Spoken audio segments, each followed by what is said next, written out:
I vehemently deny that na meron po akong natanggap. Wala akong utang si Saldi ko sa akin. Wala din akong utang sa kanya. At wala kaming transaksyon na maaari ko siyang bigyan o maaari niya ako bigyan ng pera. Hello po, will you endorse?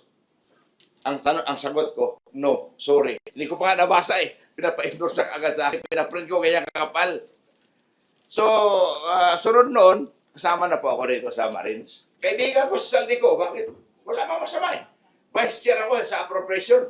Ngayon, vice chair pa rin ako sa appropriation eh. So gusto ko na sana, naabutan ko yung mga Marines para at least na. Sa akin ba yun talaga binigay yung pera? Salamat. Senate President Alan Peter. Maraming salamat po. Nung nakita ko po sa Facebook na nandito yung mga sundalo, sana naabutan ko dahil wala namang masama na mag-usap.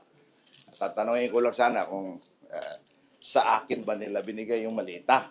Dahil babanggit ang pangalan ko, kawawa naman yung pamilya ko, hinahanap sa akin yung malita eh. So, ganoon lang po kung maaari. Wala man akong sama ng loob. Kaya lang, siyempre, takbo ko agad ako dito. Alam ko nandito ka eh. Kung wala ka rito, hindi man ako pupunta rito eh. Saka nandito si Senator Marcolita. Alam naman nila, papasokin nila ako.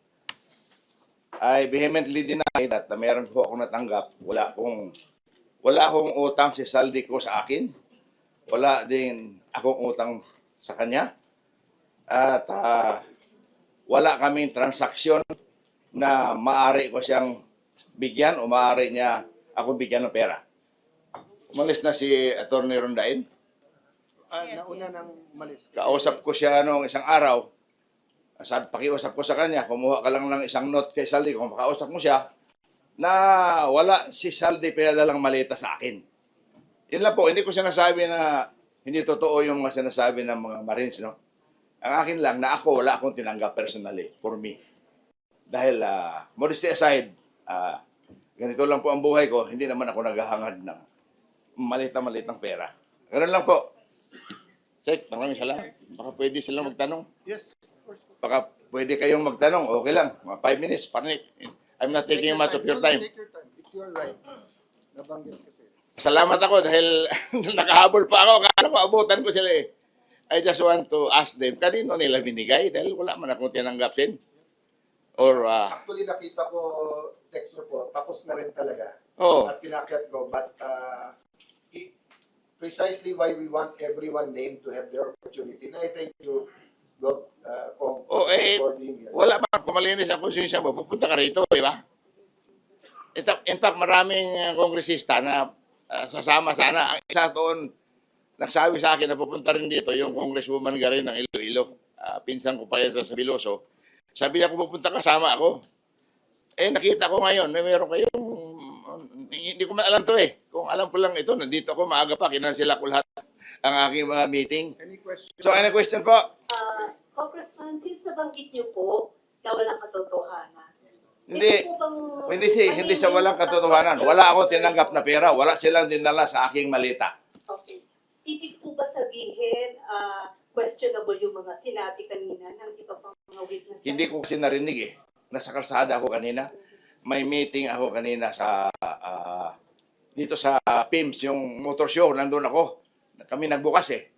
Umalis ako doon mga alas 10. Pumunta ako kay RSA sa San Miguel. After San Miguel, may alauna ako sa Manila Golf. On the way to Manila Golf, hindi ko lang maiwasan yung Manila Golf dahil may appointment taga-China at saka mga taga-PhilInvest Bank na mag-meeting doon. Inintroduce ko lang, takbo ka agad ako rito. Akala ko maabutan ko pa. I'm sure papasokin ako ni Senate President Cayetano dahil matagal na kami kakilala nito eh. Eh, tatay pa niya, kasama ko na. Ano po kaya ang motibo? Bakit kayo kinalatag yung pangalan niyo as you were saying hindi po? Mahirap man ako magsabi ng motibo. Ngunit, siguro may kinalaman doon sa pinadala sa akin ni Mike Defensor. Nandito po ba si Mike? Wala na.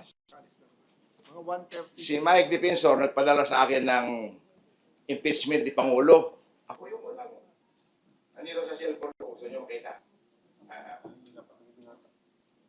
Pagkatapos, pinadala sa akin na kung maaari daw endorso ko. nung hindi ko in-endorso, bigla na lang ako nagkapangalan dito. O, hindi ko sinasabi na, yung sinasabi na ano, mabuhay ka, Congressman Jose Alvarez po. Si Margaret ito, hindi ko kilala kung sino itong Margaret nagpadala sa akin.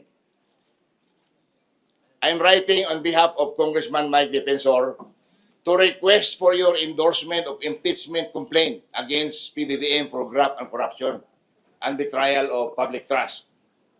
Your principled stance, binula pa ako, your principled stance on accountability makes you an ideal endorser.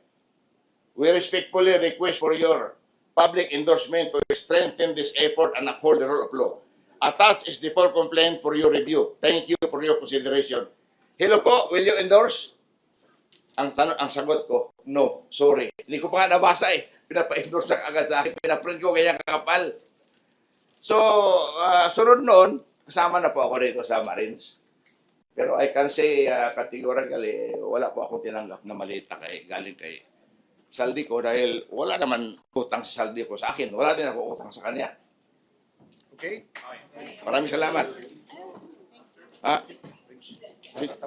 Pasensya na, pasensya na. And thank you very much. What is the most correlation yung sabi ko? Kung wala po talaga. Kakilala. Si Saldico, Congressman, kasama ko sa House. Vice Chair ako ng appropriation since 2022 up to 2025. Pero outside the house. Sinasabi nga doon na palagi ako nakikita sa yung park house. I'm always seen in the park house. Wala akong, saan ba yung park house na yan?